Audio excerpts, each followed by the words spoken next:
اس کائنات میں موجود آدھے حسن کے مالک یوسف علیہ السلام کی روح کب اور کیسے قبض کی گئی؟ یوسف علیہ السلام کی وفات کے بعد مصری اور اسرائیلیوں کے درمیان کس بات پر اختلاف ہو گیا؟ آپ علیہ السلام کی قبر مبارک دنیا کے سب سے بڑے دریا کے نیچے کیوں دفن کیا گیا اور یہودی آج اس تابوت کی کھوج میں کیوں لگے ہیں؟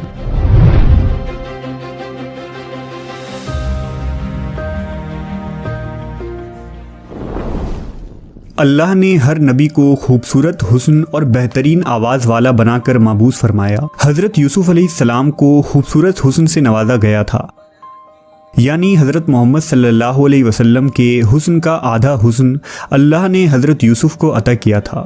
یوسف علیہ السلام کا قصہ قرآن مجید میں موجود سب سے طویل قصہ ہے کہ کس طرح سوتیلے بھائیوں نے آپ کو حسد کے بنا پر کنویں میں پھینک دیا، آپ کو مصر کے بازار میں بطور غلام بیچ دیا گیا اور عزیز مصر کی بیوی نے آپ کو جیل میں قید کروا دیا۔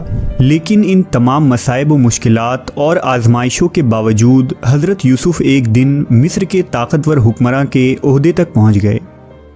جب یوسف علیہ السلام عزیز مصر کے عہدے پر فائز ہوئے تو ایک لمبے مدت کے بعد اللہ نے حضرت یوسف کو اپنے والد اور خاندان سے ملانے کا فیصلہ کیا، لہٰذا حضرت یعقوب اپنے اہل خانہ کے ساتھ مصر آئے اور 40 سالوں بعد باپ بیٹے آمنے سامنے ہوئے۔ دونوں کا دل تڑپ اٹھا اور دونوں دیر تک ایک دوسرے سے گلے لگ کر خوب روتے رہے۔ روایتوں کے مطابق حضرت یوسف کے پورے خاندان یعنی بنی اسرائیل، آپ کے 11 بھائی، ان کی اہلیاں، بچے اور حضرت یعقوب کے پوتے پوتیاں سب نے مصر میں آ کر سکونت اختیار کر لی اور مصر کے بادشاہ نے بنی اسرائیل کو زمین کا ایک ٹکڑا عطا کیا جہاں انہیں آباد ہونے کی اجازت ملی۔ آہستہ آہستہ مصر میں بنی اسرائیل بہت طاقتور ہو گئے۔ حکومتی عہدوں سے لے کر تجارت اور سیاست میں بھی اسرائیلیوں نے حصہ لینا شروع کر دیا۔ جب حضرت یوسف علیہ السلام کی عمر 100 برس ہوئی اور حضرت یعقوب 147 برس کے ہوئے تو اللہ کا حکم ہوا کہ حضرت یعقوب کی روح قبض کر لیا جائے، لہذا ملک الموت نے حضرت یعقوب کی روح قبض کر لی۔ جب اپنے والد کی وفات کی خبر حضرت یوسف کو ملی تو اپنے سر سے تاج اتار کر پھینک دیا اور ان کے بدن پر جو ریشمی لباس تھا اسے پارا پارا کر دیا اور بے چینی کے عالم میں دوڑتے ہوئے اپنے والد کے جنازے پر پہنچے۔ یوسف علیہ السلام باپ کے جنازے کو دیکھ کر بے تحاشا رونے لگے اور روتے ہوئے آسمان کی طرف دیکھا۔ یکایک آسمان کے دروازے کھل گئے اور انبیاء کی روحیں اور فرشتے حضرت یعقوب کے جنازے کی طرف آئے۔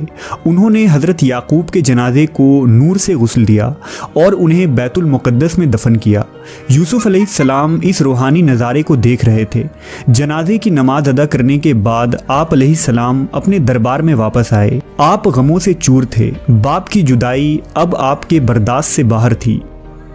رات ہوئی تو دریائے نیل کے کنارے گئے، مصلی بچھایا اور روتے ہوئے پوری رات نماز ادا کی، یہاں تک کہ صبح ہو گئی۔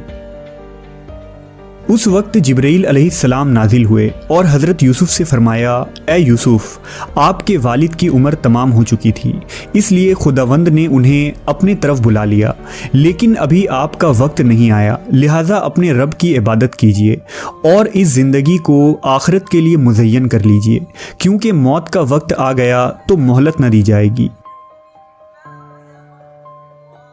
یوسف علیہ السلام نے والد کی وفات کے بعد پھر سر پر کبھی تاج نہیں رکھا، نہ کبھی مسکرائے اور ہر رات دریائے نیل کے کنارے جا کر خدا سے مناجات کرتے۔ اس طرح 20 سال گزر گئے، یہاں تک کہ ایک رات حضرت یوسف نے خواب دیکھا کہ ان کے والد یعقوب اور دادا اسحاق ان سے کہہ رہے ہیں کہ اے یوسف، اب ہمارے ملنے کا وقت قریب آ چکا ہے، 3 دنوں کے اندر ہماری ملاقات ہوگی۔ روایت ہے کہ یوسف علیہ السلام نے ان 3 دنوں میں باپ کو دیکھنے کی خواہش میں اتنی گریہ و زاری کی کہ ان کے والد حضرت یعقوب نے بھی ان 40 سالوں میں اتنی گریہ و زاری نہیں کی ہوگی۔ پس تیسرے دن ملک الموت آئے اور یوسف علیہ السلام سے فرمایا، اے یوسف، آپ کی مدت ختم ہو چکی ہے اور آپ کے آباء و اجداد آپ کے منتظر ہیں۔ لہٰذا یوسف علیہ السلام نے سر تسلیم خم کیا اور ملک الموت نے ان کی روح قبض کر لی۔